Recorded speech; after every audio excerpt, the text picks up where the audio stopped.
prazer estar aqui. Eu acho que as associações de pais elas têm um papel fundamental em toda mudança sobre o conhecimento, de qualquer área que seja, em cima da política, em cima do conhecimento. Então, eu queria agradecer a possibilidade de estar aqui, falando com tanta gente importante. Bom, eu vou falar sobre aonde eu debruço mais meus estudos, que é na linguagem. Quando eu falo em linguagem, eu não estou falando em fala. Linguagem é muito mais do que fala.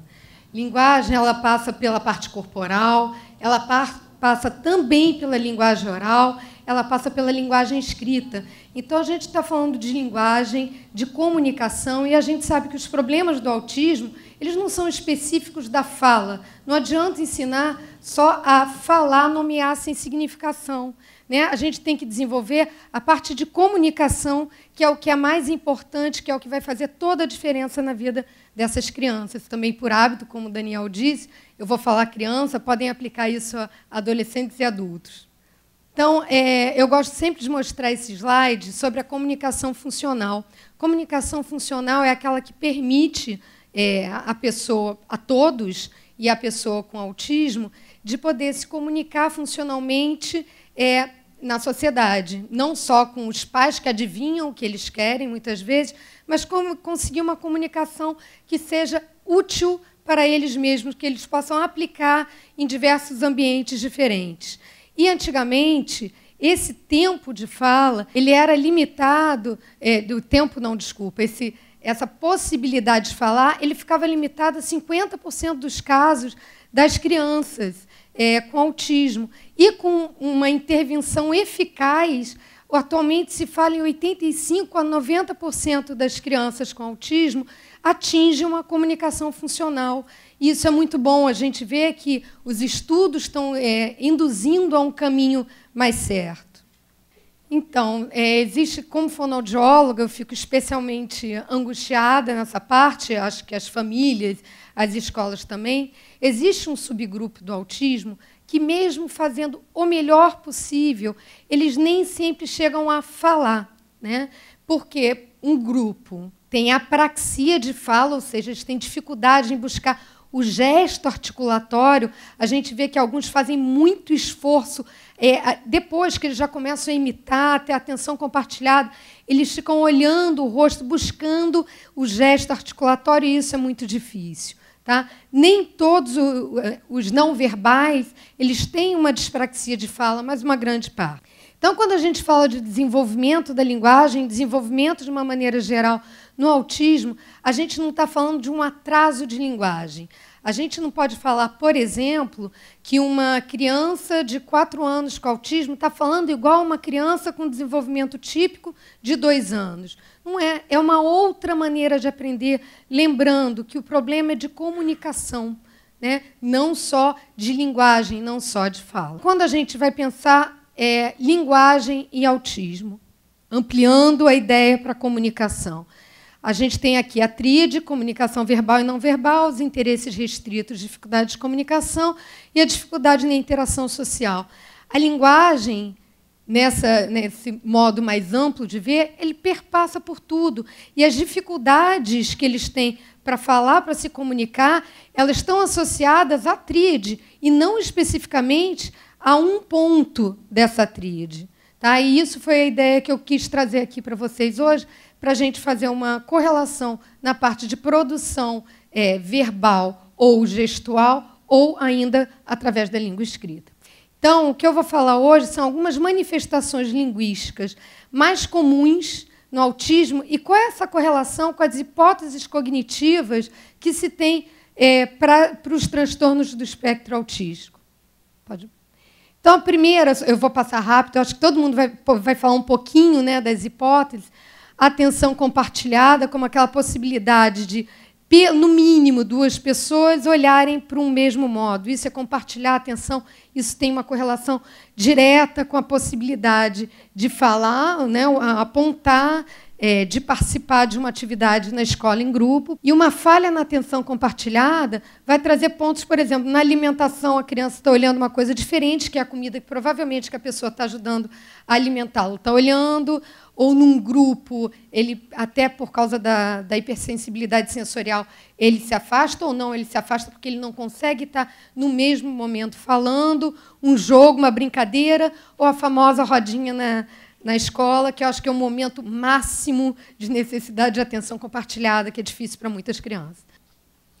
Teoria da mente, que é a possibilidade de se colocar no ponto de vista do outro. Eu não sei se vocês conhecem isso aqui, é um teste que é feito. Alguns livros mostram isso, não é muito usado no Brasil, que é da caixa de Smarties, que é tipo um M&M, um confete, né, que se tem, que é conhecido, que tem uma caixa específica.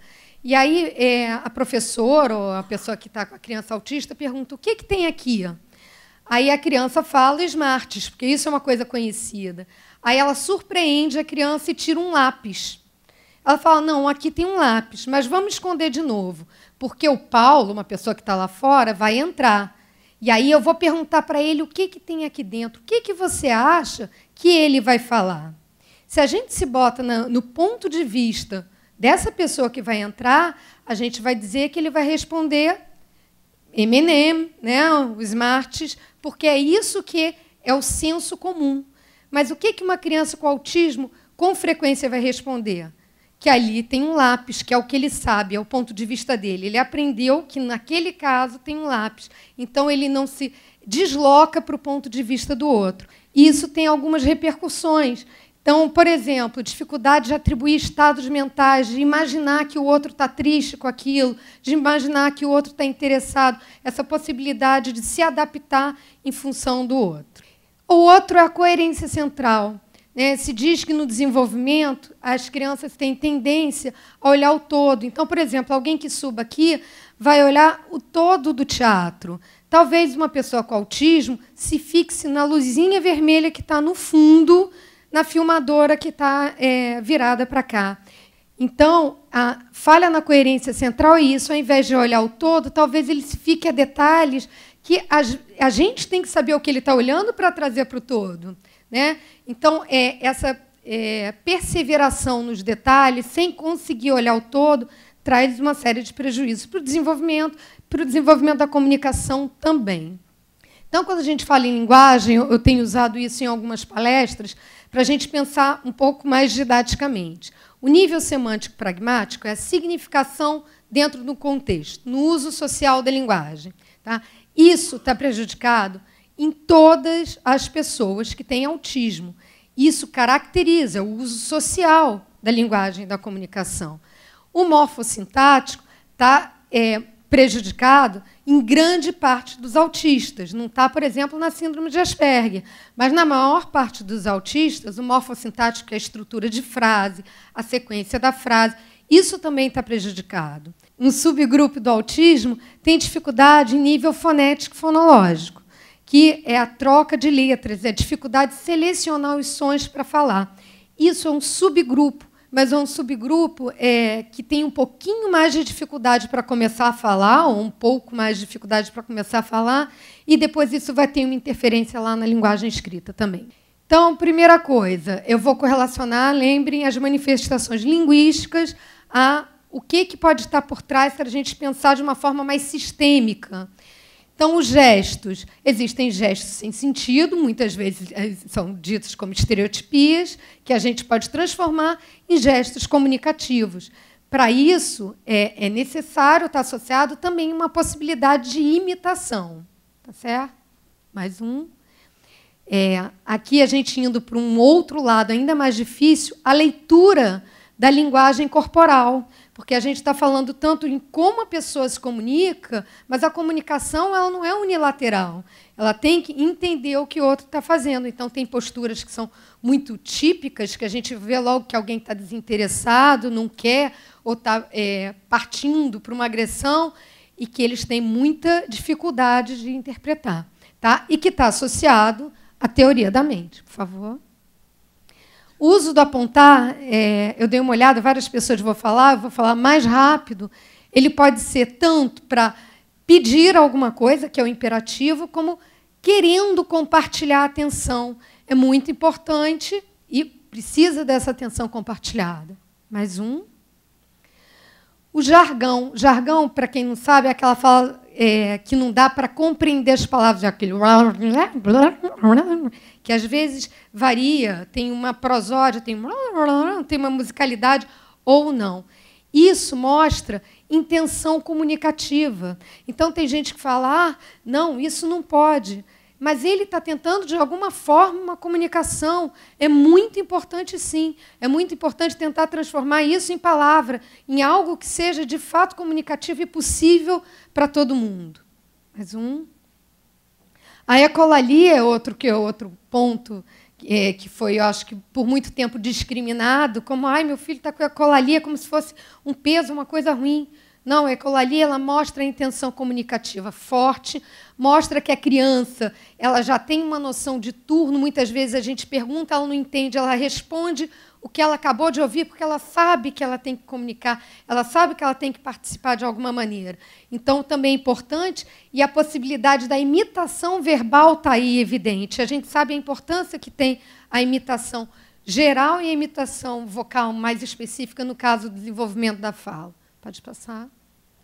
E as primeiras palavras associadas à motivação e também tudo que as pessoas fora fazem. Ficam felizes porque falou, a criança pode ter um retorno positivo daquilo e poder repetir e usar em outros lugares. Então, normalmente associado ao que eles gostam mais, muitas vezes vem com a parte comida alimentar para um grande grupo, outro com as preferências de brinquedo. Eu botei aqui os meios de transporte que frequentemente as crianças pequenas gostam muito.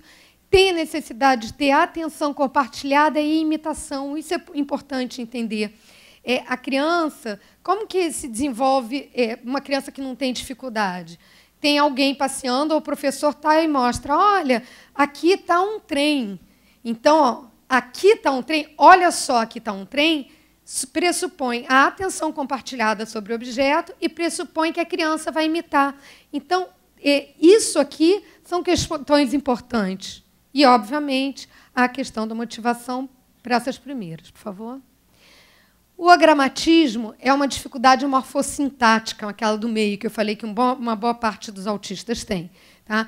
Então, o agramatismo pode ser falta de pedaços na frase ou pode ser a inversão desses pedaços na frase. Então, por exemplo, a partir de uma imagem de uma criança comendo, o comendo está no pão de queijo, ou uma criança dormindo no banco, o banco, cadeira, está dormindo. Tá? Isso está bastante... É uma dificuldade morfossintática, e a parte sequencial é bastante importante. Ele entender as partes e também entender quando vocês dizem. Por isso que, às vezes, quando a gente faz frases enormes, não é tão útil. É melhor fazer frases mais simples e vai aumentando a complexidade a partir do momento que eles podem digerir, entender e seguir aquilo.